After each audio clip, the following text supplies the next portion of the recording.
Hey, comic book fans, welcome back to Comic Book Corner 2.0. And fans, you're with me, Mike Spider Slayer, getting ready to do that all important comic book review so you, the fans, can make a decision what comic books to buy. Today, fans, we're going to be talking about the continuation of Access. That's right, fans. This is book 2, otherwise known as Inversion, or issue number 4 of Access. Pick your choice there. Yeah, this is basically the aftermath of our Avengers and X-Men dealing with the Red Skull's defeat. So, what happens in this issue? Well, hold on, I'll tell you. But first, I need to tell you who wrote the book, which is Rick Remender. Okay, and the artwork is done by Linnell Francis Yu. You know what? I thought the artwork was okay in this issue, but I felt at times that it was a little flat, a little sketchy on characters' expressions, and I didn't feel that real connection while I was reading this book with the particular characters that were in here. Like you got Tony Stark. It's not a bad drawing, but I just didn't feel that connection. Makes him look a lot older what he is. But the overall is there. You can see it's not all that bad. So what did I think of this particular issue? Okay. First off, I don't know. After reading this, I didn't know what was going on. I didn't know what to think. And I didn't know if this had to do with the Red Skull's telepathy, or if I'm just overlooking it, or if our characters are really this pissed off at each other. Like, I don't know what's going on after this. I was like totally lost or confused, or I'm like, these people seem all out of character. So we're going to go through this a little bit here, maybe a little bit more detail than usual. But in this issue, it opens up and we're on the helicarrier, okay, and you get to see Nick Fury, and everyone looks so much older. So you get to see Nick Fury, and you get to see that they captured the Red Skull, and basically what happens is Nick Fury wants to keep Red Skull in a prison, okay, and right away Falcon's like, no way. You know what? We're keeping him in Avengers Tower. We have a place to keep him. What better place would it be than to keep him in this prison for us where we can keep an eye on him? So it's like, okay. But Nick Fury starts getting pissed at him. And right away, new Captain America here shows no remorse and jacks freaking Nick Fury in the face. And you're like, damn.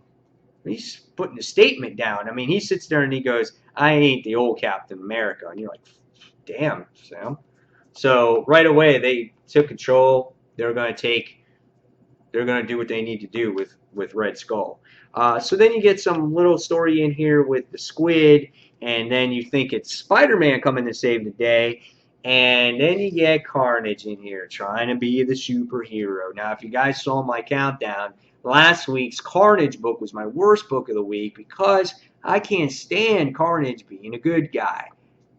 It's not needed in the Marvel universe. And right away I'm thinking, God, why does he want to be a good guy? It's just they're trying to make him be funny and everything else, and it's just like it's not in his blood to be a good guy. And it's just like, he sits there and he ties the squid up and he does everything else, and then he tries to be like Spider-Man, and Spider-Man's dialogue in the issue was funny, and he puts a note on there too, and he says, from your favorite neighborhood, Carnage, and he just says, oh, now that's really disturbing. He goes, it's verging on copyright infringement. So I thought that was hysterical, but the whole Carnage thing, personally, guys, I'm just not digging. It's just, you can't totally flip a character 360 like that and say, hey, all of a sudden I'm going to be good when I've been a lunatic all this time. So really weird.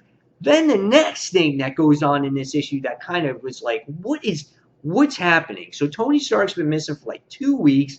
I think he's been all spooked out on what's going on. And the next thing you see, he comes out with this app to get rid of all the imperfections of people.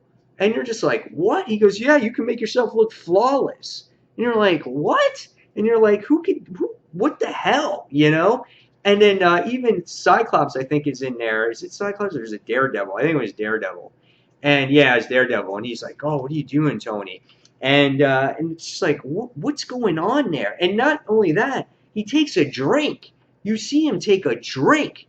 he drinks alcohol. When was the last time you seen Tony Stark take a drink? So you know he's all messed up in the head, and he creates this crazy app, and it's just like, and it's funny because they kind of copied off of the whole U2 thing.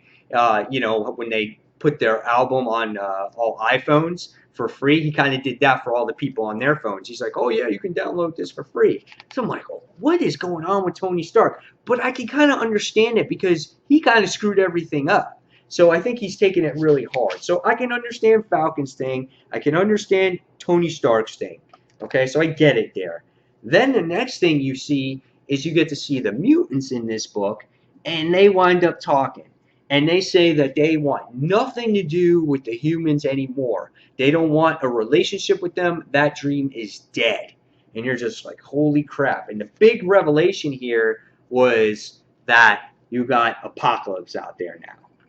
Now you got Apocalypse back. It was Kid Apocalypse before, and now he's all grown up, big man, and looks just like original Apocalypse. So you're like, okay, so there's all kinds of crap going on. Next thing you see now towards the end of the issue was, I'm trying to remember what happens. That they were going to, I think, destroy the Red Skull. And that's what they were going to do on here.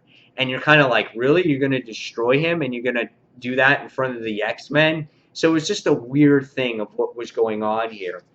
The Hulk didn't want anything to do with it. And then what happens to him is he winds up getting all pissed off because he feels that the Avengers are out of line here. They're taking it a step too far. And they kind of are. They were just really heartless about that whole thing. They're like, well, yeah, we're going to kill him right in front of the X-Men. And it's just like, oh, and then if they don't, then there's this war that's going to happen. And you're just like, holy crap. But then what the hell happens to the Hulk? He becomes this thing called the Claw. Or the Claw. The Claw. I don't know what it is. And he comes this freak thing. And you're like, what? What is that? What happened to him? I was like, what's going on? And then he jumps out the building, and then all of a sudden, it looks like Red Skull escapes, and that's thanks to Jarvis. So good old Jarvis has a role in maybe possibly letting the Red Skull escape, because he was the first one to block the door from letting the Avengers go out and do this plan that they were going to do. So I don't know what's going on right now. I am so lost. I'm so confused. I guess I can get Tony Stark's thing. I guess I can get Falcon, being uptight, but I can't see the Avengers all backing up with him like this and going after the X-Men like they did. I mean, it's going hardcore. And then the X-Men are just like, fuck the humans. We're just, there's no more peace. We're not going to coexist with them anymore. It's like all hell is breaking loose now. So I don't know what to expect. I just don't. I don't know. I'm kind of lost. I don't know what to expect. What's up with the Hulk? What's going on with Carnage? Is Carnage going to stay this way? Is the Hulk going to stay this way? I don't know. I'm lost. Question mark, question mark, question mark. WTF. So that's all I can say about that issue. I don't know what to give it as a grade because I'm so completely lost. I guess I'm going to give it a 3.5 out of 5 stars. It was entertaining. I enjoyed it. I'm just like, everything just seemed out of whack here. And I don't know if it had to do with the battle with the whole Onslaught thing. So, I don't know. We'll see.